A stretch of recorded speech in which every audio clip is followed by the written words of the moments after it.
இத்தாலியில் நடைபெற்று வரும் 25வது குளிர்கால ஒலிம்பிக் போட்டியில் வீரர்கள் போட்டி போட்டு பதக்கங்களை குவிக்க தொடங்கியுள்ளனர். இத்தாலியில் நடைபெற்று வரும் 25வது குளிர்கால ஒலிம்பிக் போட்டியில் வீரர்கள் போட்டி போட்டு பதக்கங்களை குவிக்க தொடங்கியுள்ளனர். குளிர்கால ஒலிம்பிக் போட்டி இத்தாலியின் மிலன், கேட்டினோ நகரங்களில் தொடங்கி விறுவிறுப்பாக நடைபெற்று வருகிறது. இதில் 92 நாடுகளைச் சேர்ந்த 2800 வீரர்கள், வீராங்கனைகள் பங்கேற்று திறமைகளை வெளிப்படுத்த உள்ளனர். அந்த வகையில் பெண்களுக்கான 3000 மீட்டர் ஸ்பீட் ஸ்கேட்டிங் போட்டியில் இத்தாலியின் பிரான்சிஸ்கோ லோலோ பிரிகிடா முதலிடம் பிடித்து தங்கப்பதக்கம் வென்று அசத்தினார். இதன் மூலம் நடப்பு குளிர்கால ஒலிம்பிக்கில் இத்தாலிக்கு முதல் தங்கம் பெற்றுத் தந்து பெருமை சேர்த்தார்.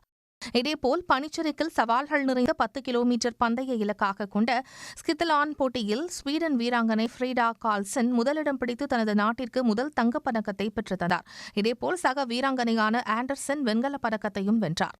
கர்லிங் போட்டியின் கலப்பு இரட்டையர் பிரிவில் இங்கிலாந்து நாட்டின் ஜெனிஃபர் டாட்ஸ் மற்றும் ப்ரூஸ் மவுட் ஜோடி அரையிறுதிக்கு முன்னேறியது. இதன் மூலம் இப்போட்டியில் ஆதிக்கம் செலுத்தி வந்த அமெரிக்கா தோல்வியை தழுவியது. ஆண்களுக்கான ஸ்லோப் ஸ்டைல் பனிச்சறுக்கு தகுதி சுற்றுப் போட்டியின் உலகின் முன்னணி வீரர்கள் பங்கேற்று வானில் சாகசம் நிகழ்த்தி அசத்தினர். இதில் நார்வே வீரர்கள் பிரெக் ரூட், டோர்மோட், ஸ்வீடனின் ஜெஸ்பர் ஆகியோர் அடுத்த வாரம் நடைபெறவுள்ள இறுதிப் போட்டிக்கு தகுதி பெற்றனர். மகளிருக்கான ஸ்லோப் ஸ்டைல் பனிச்சறுக்கு தகுதி சுற்றுப் போட்டியில் 2 முறை சாம்பியனான சீனாவின் எய்லின் கூ, இங்கிலாந்து நாட்டின் கிறிஸ்டி முயர் உள்ளிட்டோர் இறுதிப் போட்டிக்கு தகுதி பெற்றனர்.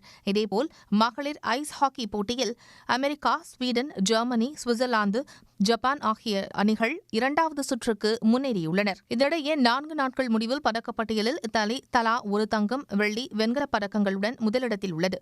ஸ்வீடன், சுவிட்சர்லாந்து ஆகிய அணிகள் அடுத்த 2 இடங்களை பிடித்துள்ளன. உடனுக்குடன் செய்திகளை தெரிந்து கொள்ள சன் நியூஸ் பெல் ஐகானை கிளிக் பண்ணுங்க.